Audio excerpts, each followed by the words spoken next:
But the fish itself has a fish body. This is the shape because we want to minimize the drag. It's a rough prototype for that. We have the actuator here, which is a DC servo that is able to move the tail around, as you see. And this is one of the tails we tried. This is based on acrylic, but it was a little bit heavy. So we switched to this part. This is another prototype. You can see this has a floating part to it, so it can float on the water and swim freely. So we use it for observation and see how it moves actually in the water.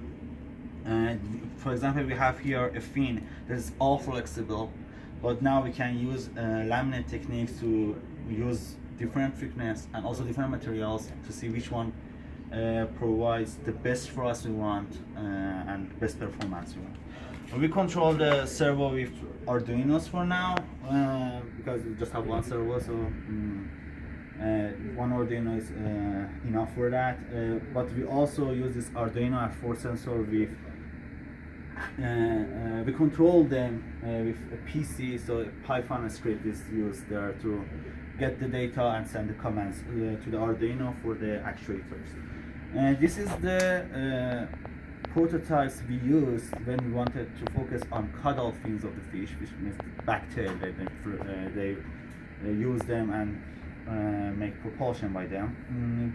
Our research showed that while it's good in generator for us, it's not good for sharp turns in this small environments. So what we are doing here is we are hoping to add two side fins known as pectoral fins in fish, and this is a prototype we have. We have two actuators for that, for example, you can see here, and it's able to produce different movements and different maneuvers. So if this is a fin, this is a rough prototype, we can move it in order to provide the movement we want. You can see here. We will study this. We'll study just one thing for exploring what movement of these two servos provide better for us in, like, if you want to go forward in forward direction, if you want to make turn, which one provides more torque or twist torque for us, and then we will end up adding two of these fins to the fish, so we will have 5 actuators. It's gonna be a little bit big. I told you, when we can customize these actuators, we don't need these big ones, heavy ones.